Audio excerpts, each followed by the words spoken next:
Soki kaka Peniel au sali pour prouver Mike Kalambai, ma chérie, je te dis au tapé Libanda.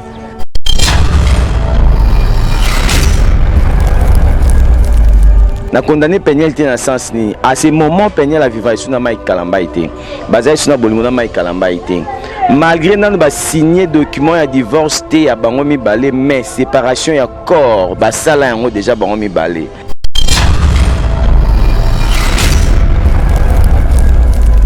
Et pasteur Mike Kalambai c'est un homme de Dieu. Azam Sen Nzambe. Donc il faut ça ba réserve vraiment. Souci on na ba silence et bela sombaka, il parle pas trop donc ce qu'il y a loba, il y a pour passer message mo bo esengeli à loba.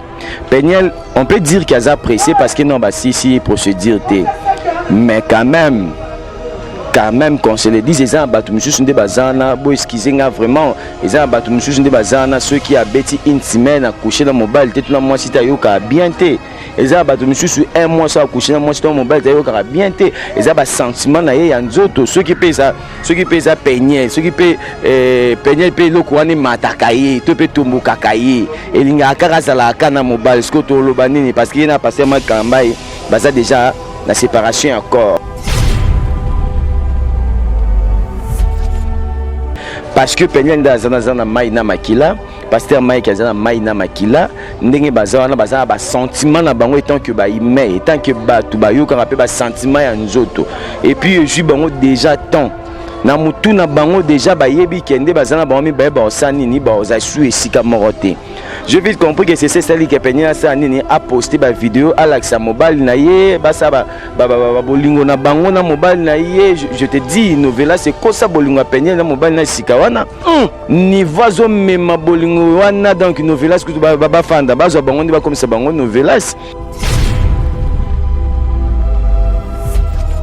Non, c'est une bonne chance et puis courage à quoi balancer ça même ceux qui ont bolingo ya solo.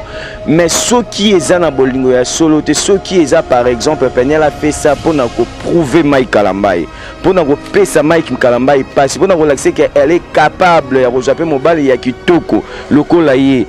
Atonda, azabo, aza élégant, azabo et ceux qui ont seulement pas prouver Mike Kalambai. Là vraiment on est dans la dessine à Peniel parce que balobaka tout excès nuit et puis sentiment mais ma biso na ma biso qui leke belé. Elle est libre, elle est libre, elle reçoit la choix na yé, elle reçoit la vie na yé, reste la vie na mutu o ya lingi. Nous t'avons pris mon bal à zate parce que je vis les gens batumsu ba condamné batumsu ba félicité na bato bazo condamné par rapport à nini par rapport que non ba signé ba document ya divorce comment se fait-il à koki ko keniko la ça batu déjà mobile na ye oui ba signé ba document divorce mais baza isusu baza lisu peut-être Peniel na mutu na ye ayebika ke yina Mike Kalambai ko simba lisusu te ba ti apé ko zonga lisusu ensemble te yango monya sali na ye. Et choix na ye mususu aponi mobile na ye mususu. Et ce que je peux dire, Peniel a un droit, il y a ça le sentiment où ils ont poussé. Mais il y a un sentiment karaté, il y a reprouvé mon kilito, il y a reprouvé Mike Kalambai, il a dit Mike Kalambai, il a dit moi je suis kitoko. Non, j'ai mon balai à zapper kitoko parce que ce type-là, il est aussi beau, hein, il est aussi mignon. Et à Tonda, zapper masse, à Vimbazanga et Ngambe par rapport, il y a un Peniel qui est bien. Parce qu'il y a un mobile qui toko Peniel par moi c'est kitoko. Donc je suis pendant remplacer moi à diversion moi pendant OK à quoi bondi ça peut passer Mike Kalambai passer Mike Atemi Bouye pas Télémi Bouye.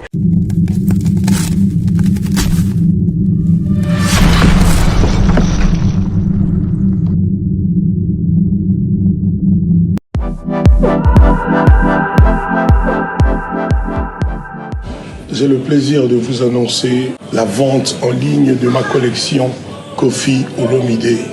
C'est une collection tendance urbaine chic. Sera composée essentiellement de coton bio parce qu'on a privilégié les matières qui respectent la nature. D'où est venue cette collection? L'idée est venue de My Rock Attitude, c'est-à-dire des jeunes créateurs de très grands talents qui ont été séduits par mon parcours de chanteur et qui sont venus vers moi. J'ai spontanément dit oui parce qu'il y avait tout de suite l'amitié, la sympathie, il y avait une fluidité incroyable entre nous. Je suis ravi de faire cette expérience et je sais que notre chemin est très long devant.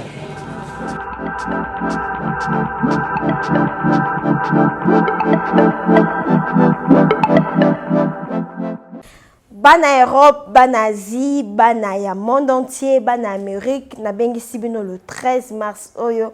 Tokuta na bongo na ba point de vente na biso nyonso ezami na Paris, Marie Lafez azawana, na Allemande maman Gina Botos azawana bonzambe zo futa na ndenga mukete et na Londres papa Polydor azawana. Na Lausanne maman Yvette azawana, na États-Unis maman Nathalie azawana. Juste pour na ko célébrer mois de la femme Nabino ba maman internationale, ba maman ya Châteaurouge na bossa minoté, la dame du cœur, la patronne, la première dame de la peau, l'ambassadrice de la beauté, moi c'est motema monene, moi c'est motema pio, Moïse à l'opposo, pendant soleil, éclairage public, maman Tina la fesse, maman ya crème miracle, moi si ayambo, oya sala mafuta, na bave d'escargot pur. Moi si ayambo, oya telemela démon sata hydroquinone, oya bebisa l'opposono na nduta.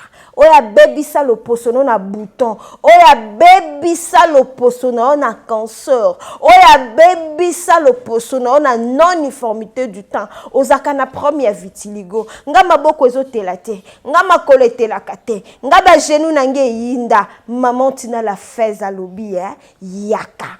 Le 13 mars, tokuta na bongo na ba point de vente nyonso. Oza na Paris, oza na Londres, oza na Lausanne, oza na États-Unis, oza na Allemagne, oza na Chine, oza na Canada, oza na Belgique, oza na Inde, mokili mobimba partout dans le monde, hors Cameroun, Côte d'Ivoire, Abidjan, bisika nyonso zali, ata na Sénégal, benga biso na ba numéro eza affiché, Crème Miracle et Coco Melayo, na promotion ya kafu kafu, notez bien, spécial mois de la femme pour na ba maman, maman Tina a cassé prix, 17% en réduction, spécial mois de la femme avec la Crème Miracle de maman Tina qui est 3 années.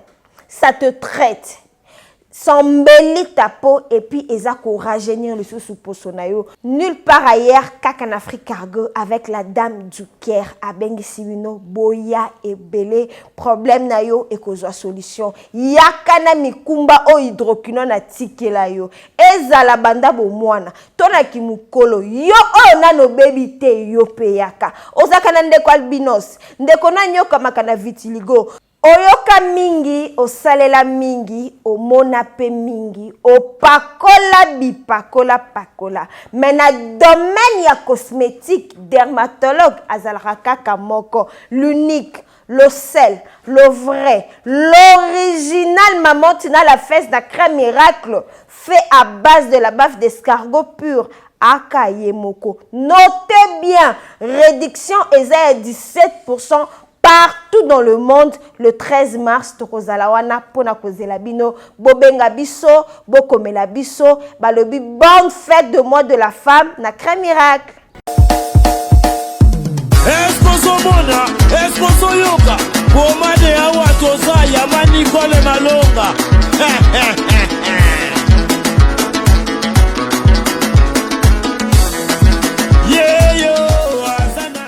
Moi si azana kibombi ni shima oya kanisi Singapore vraiment mane bino azaya kotonda azana 3 chambres, salon, cuisine na salle de bain. Ndeko mwasi pe ya mobali na Europe, Afrique, Amérique, Asie na Océanie, lamuka na pongi tika masolo ya balabala. Maman Nicole Malonda apesi makambo. Pomade awatoza, portion magique faite à base de plantes naturelles et pomade awatoza et petite solution pour la masolo pour vendre sa taille à ma maman. Volant hydraulique et pesaka deuxième regard. Pomade awatoza et tondi sa tolo ya ma maman avec souplicité veut dire aux sambanda. Pomade awatoza et sa vitesse na grossissement ya partie intime ya ba papa net na film. Une seule référence. Soba portion magique na yo. P naturel na www.awatoza.store. Keba na ba site ya pirate bazolanda bazoluka bayiba meluvunu na bau pomade awa toza esangisi mundele na moindo. Merci ma darling. Merci ma darling. Awa toza.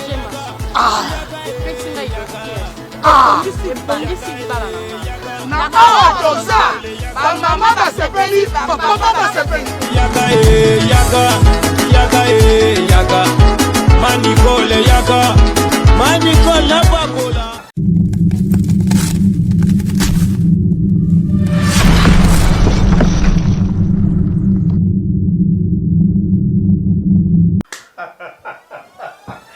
Vraiment, il est drôle ce garçon. Chérie, faut suivre. Mais pourquoi tu finis la réunion? Tu ne vaux rien, tu ne fais rien, sors de chez moi. Bima! Je suis ton mec. Yo!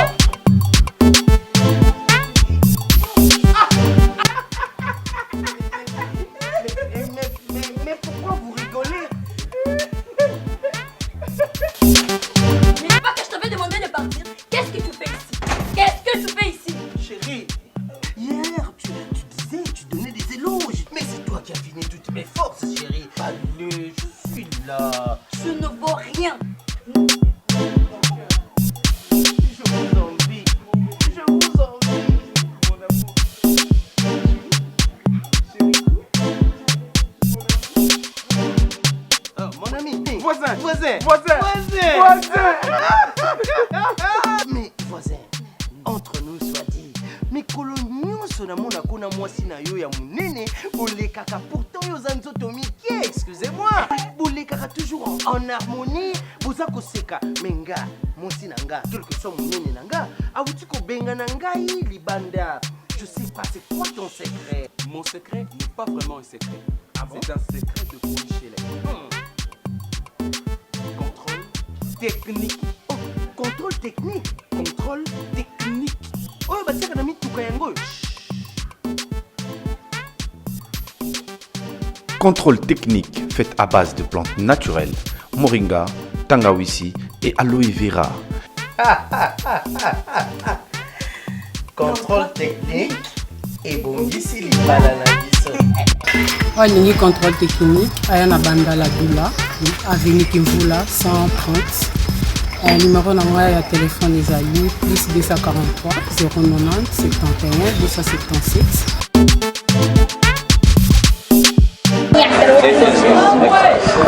Voilà, mesdames et messieurs, Mathieu Bonchier, je suis là toujours avec votre émission PC La Please Please.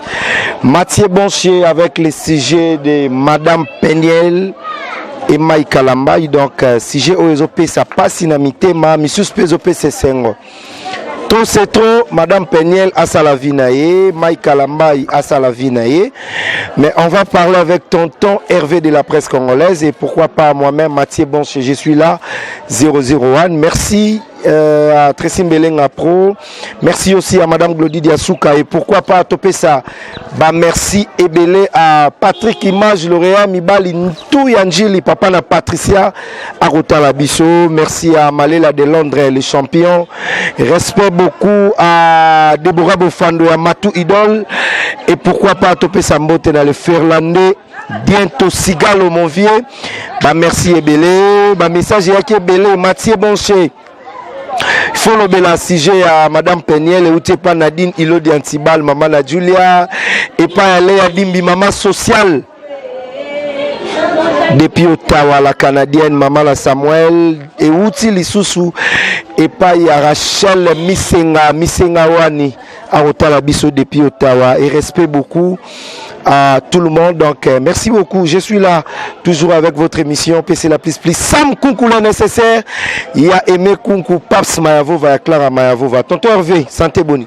Ouais, santé ça va, Mathieu Bonche, Dieu fait grâce, nous avons battu par rapport à ya mboka na biso nde ba couvre fait ezoli ya biso moi santé muke parce que to zonga banda quoi avant mais sinon on est là et je profite aussi à saluer tous les internautes ba tutu ba landa biso na moment et puis ba tutu ba sepela na tonton Hervé par rapport à Moussa ça et la Rabango. Je vous dis bonjour bonsoir selon l'heure à laquelle vraiment bon landa biso na ba parler na bino soit na ba taxi na ba resto partout ba ta la vraiment elenga Congo na pesi bango mbote. Voilà, tonton Hervé, sujet à Madame Peniel, na frère Nabiso, pasteur Nabiso, Mike Kalambai, donc il a posté ma photo naïe, mais quand même créé polémique dans la communauté congolaise au Batala Rabiso. Comment on a ma photo n'a posté pour naïo en tant que Congolais d'abord et ça là qui est bon.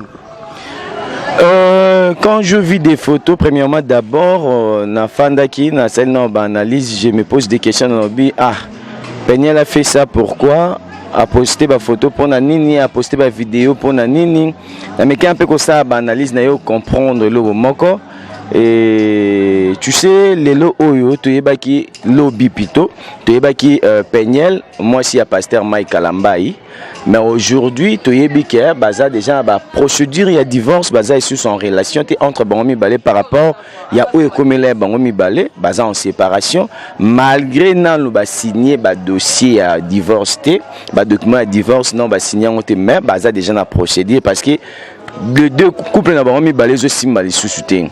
Et c'est la Bible qui nous dit ça. Ceux qui simbi n'ont pété, divorce et ça, on se marie pour le meilleur et pour le pire, mais ceux qui pèsent n'ont pété, tous les cas de procédure à divorce, tu ne pas l'État m'a signé à Marambo, surtout Sangani, les KPK m'a signé à Marambo, poto Kabwana. Quand la siko ba vidéo na ba ni Peniel a postaki et nga na condamné Peniel T. Dans ça ba analyse on a tous les cas dans ba kanyonso catégorie nyonso. Na condamné Peniel T dans sens ni à ce moment Peniel a vivre sur na Mike Kalambai T. Bazai sur na bolingo na Mike Kalambai T. Malgré nan ba signé document ya divorce T ya Bangomi Balé mais séparation ya corps ba sala yango déjà Bangomi Balé. Parce que Peniel nda zana Mike na Makila, pasteur Mike zana Mike na Makila, ndenge bazana baza ba sentiment na bango étant que ba ime étant que ba tu ba yo ka rappel ba sentiment ya nzoto et puis je bango déjà temps na mutu na bango déjà ba yebi kende bazana bango mi ba osani ni ba ozasu esika morote.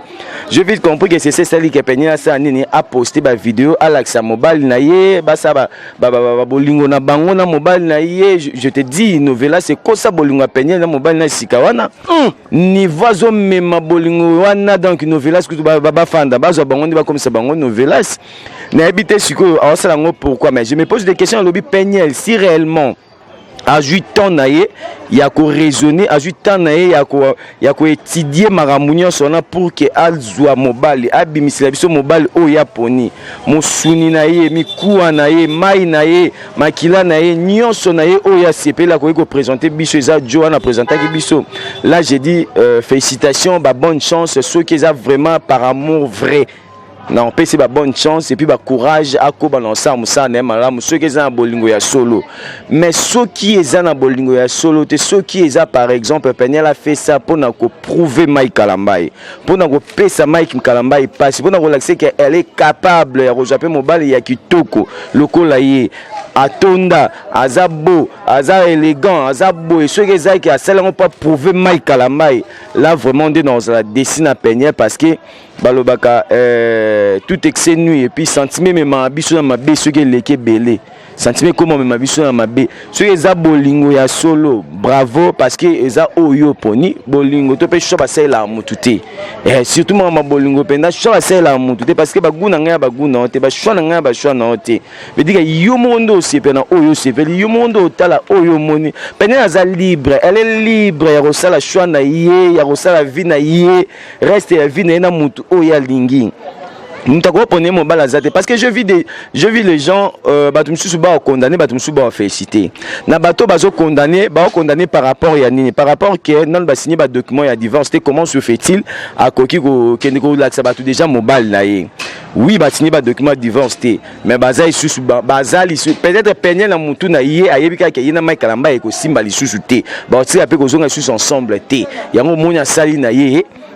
Et choix na ye mususu aponi mobile na ye mususu mais pensez à pasteur Mike Kalambai to ebi penante parce que jusqu'à présent a ça non peu réaction montée par rapport à la vidéo ana a ça peu non réaction montée par rapport à la photo ana aza toujours en silence to ebité o ekolo ba pasteur Mike Kalambai ceux qui sont d'accord nango tous ceux qui ont représenté biso penini ou beso a roloba na pe to vendre na ka kimi atiki ngo le kabongo là to ebité mais Et ce que je peux dire, Peniel a un droit, il y a ça le sentiment où ils ont poussé. Mais il y a un sentiment karaté, il y a reprouvé mon kilito, il y a reprouvé Michael Lamba, il a dit, hey, Michael Lamba, le bouéni, il a peine à capa, moi je suis toko.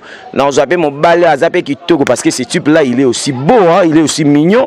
Et à Tonda, zapper masse, à Vimbazanga et Ngambe par rapport, il y a un Peniel qui est bien parce qu'il y a un mobile qui toko, Peniel par à moi, c'est toko. Donc, je vais remplacer mon adversaire, moi, Penda, ok.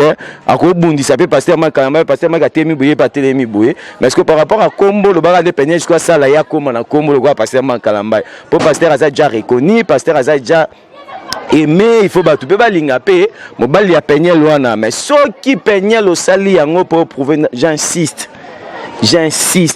Na quoi, non, ben c'était awa. Peniel, ce qui au moni mobali ou anaza mobali au you, au préféré. O sala reste ya vie na yo na ye. O moni mobali wana koki na yo. O moni mobali wana penda koza mosungi na yo. Mikuwa na yo, mipanzi na yo. Ma chérie, basela mutu choate. Tonton Hervé, je te souhaite seulement bonne chance et couple nabino ceux qui ni malamu mais ceux qui au sali yango pona au prouver Michael Lambai. O la qui sait que de quoi que tu es capable. Ya ko pona pe mobali ya kitoko. Ya ko zape mobali o ya koki. Ya ko muzape mobali azomona na misa batu que c'est un homme. Là vraiment moi aussi je dans un vraiment deux signes de comportement non parce que moi déjà sur outil déjà erreur moi comme la kio kolingate deuxième ya ici souvent batu ba mono mabe lelo bobenda na pasteur Michael Lambai boza procédure à divorce boza à distance beaucoup kabona pe bo signer pas document divorce lobby so pe so comme je sais pas mon bal on a directement to traité direct yonde Peniel to zaki mabe pasteur Michael Lambai mais si réellement azabo lingo na yo o yo moko monique oui vas-y bonne chance nzamba pa mola coupe na bino ke nango liboso maramnya chez nango bien mais soki kaka Peniel au sali pour prouver Michael Lambai ma chérie je te dis au taper libanda. Voilà, merci beaucoup. Ceux qui ont bon tapé Libanda, mais il y a des gens qui ont libiso, baza et bello ba otala biso, batuloko la ba matu idole, il y a des Deborah Bofando ba otala biso, batuloko la ba Kingston Sono le boss depuis Lyon, jamais contre Katana. Kingston Sono le boss. Yena Alfred Adi Misaka, na Mireille Lutemuka a otala biso, balobi.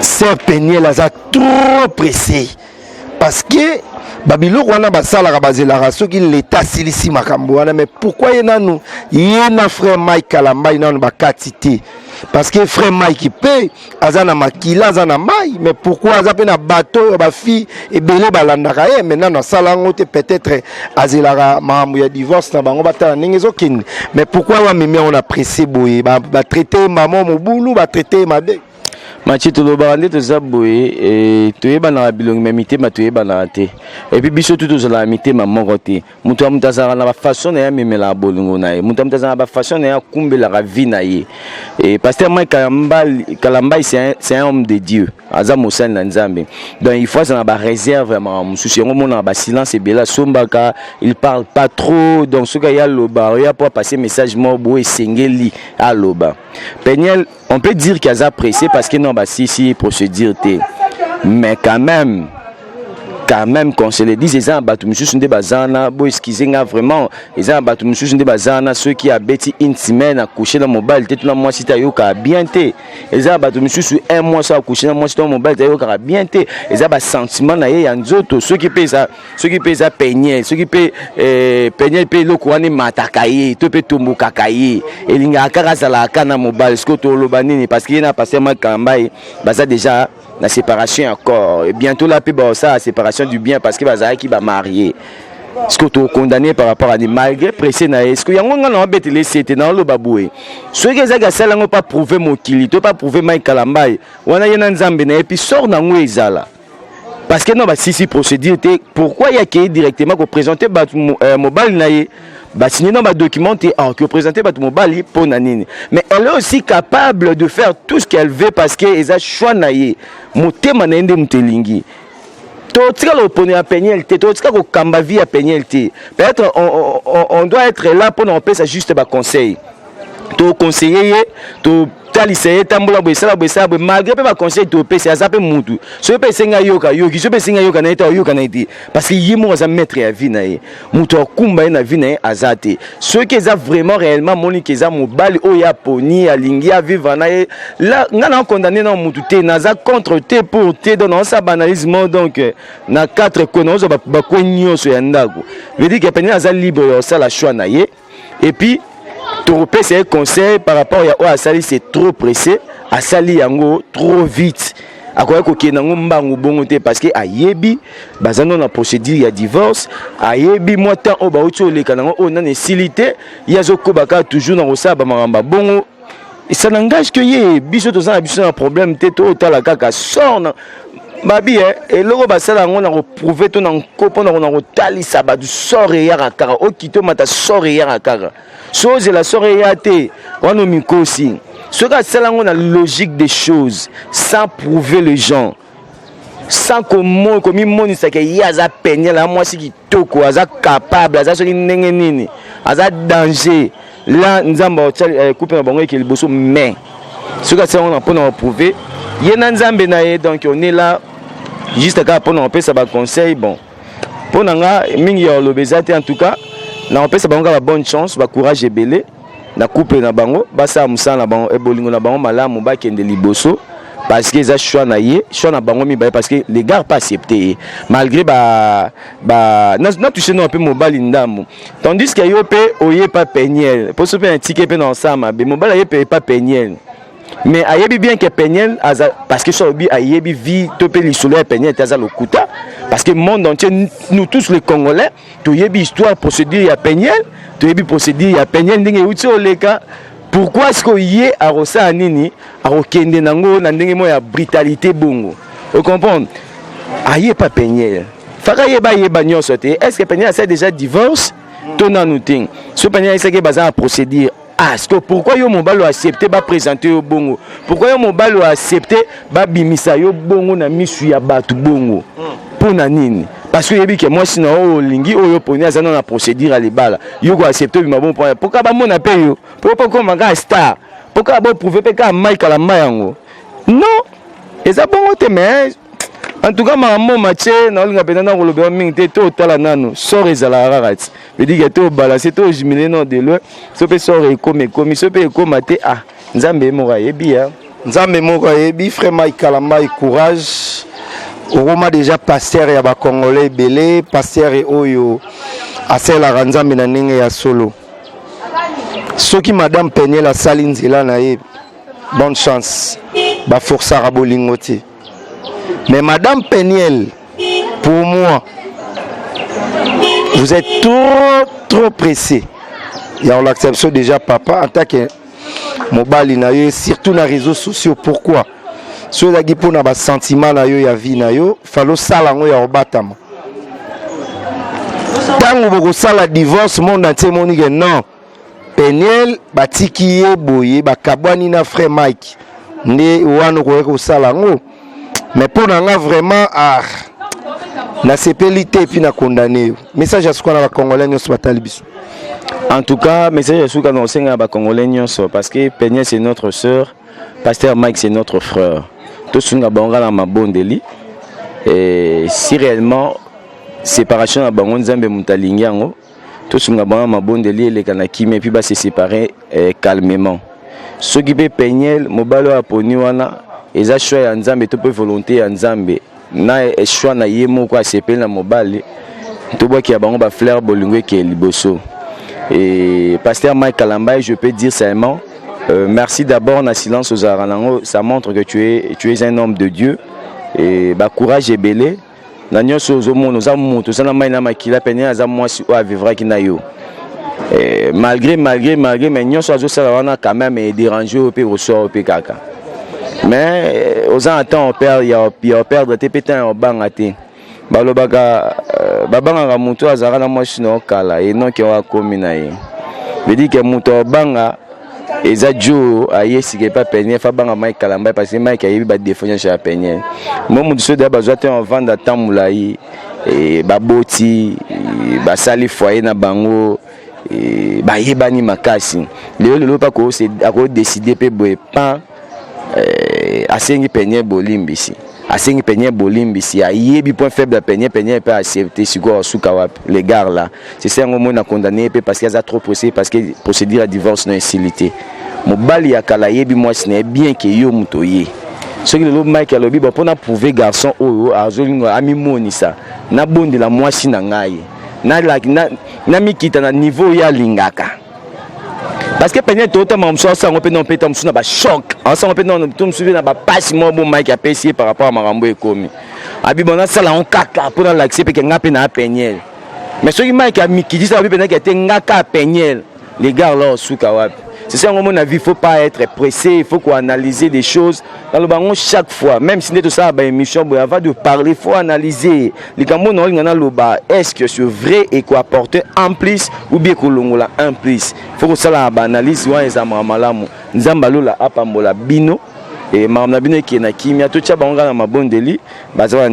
Tant que va Congolais. Et tant que va Congolais. Et puis merci à vous, chers internautes. Na confiance Yaming Bopé Sangay va tonton Hervé et Royambanga va parler na bino sans audience bêta rapport c'était bozorate en retard la biso va parler na bino et je vous demande de vous abonner na senga na bino karabo kobaka ko s'abonner massivement la chaîne Nangai tonton Hervé les Sai TV beaucoup de la chaîne YouTube bobetika tonton Hervé les Sai TV bo mon ngeza na bo s'abonner chaîne ezana be micha bien ba film ba gag ezana pour me contacter bobenga plus 243 89 94 37 77 9 plus 243 89 94 37 77 9 à la fin. Merci à vous Laurent Sampeur, la mignonne depuis Afrique d'ici, le trésor Yaba, un grand homme, balobi trésor Yaba trésor. Merci Nayo, merci na maman pasteur Françoise Evangou depuis Paris, église La Flamme du Feu. Merci na mon ami garçon capable Michel Kimbi, un des garçons capable. Merci na Pyromea, merci Nayo, merci na maman la maman à Mourinho depuis Belgique, Lolita Molo sa bébé Goun Australie, Rachina Ibaka, les Kabatu ya Serge Ibaka, ma Fujistan, Rachina Ibaka, clin d'œil à toi ma sœur. Merci na Ndouria Kitoko, Patrick Beckham, l'œil du maître, l'œil de l'homme, mon pote à moi. Merci et merci na Tracy Mbelenga Pro, merci na maman Glody Diasuka, sans oublier Gloire na PC, merci. Bosani mon pala. Lorette, mon pas. la tigresse, merci Naye, merci aussi na soldat Yamakasi, Rosette Pouté, la chef du groupe. Chef du groupe, ya Rosa. Rosette Pouté là, fille à papa, oui, pena ça blague tenanga. Nous avons majusé mais quand tout le monde a grosse à charger là. Ça est fini, mesdames et messieurs. Paul Chamalaza Nambote Naye, merci Ndekonanga Kombo. Tonton Mouna Mbote na épée donc petit nanga fiston voilà Tali et puis Wata Maman Rita Mata BBC Mouniaro la ligne binomi. Voilà, merci beaucoup mesdames et messieurs, on est arrivé presque à la fin. Je dis merci à la plus belle fille de sa génération, lui c'est Christelle Boanga. Boanga Christelle depuis Luanda, la plus belle fille de sa génération. Respect à vous. Merci à Anissé Mungala. Il y a Chancel et Landou, moi, il y a Maria Minakou, les boss de Pékin. Merci à vous. Venanga Odilon Mampouya, Bambote Belé. Merci à Jordi Samba et pourquoi pas Topé Sambote. Nabandeko Nyoso Balingaka, Mathieu Bonche. Je suis là pour bien travailler. Mais, oh Peniel, au Salibiso. Hey, Peniel. Nini Nabisoko. On se retrouve la semaine prochaine. À la prochaine. Bye.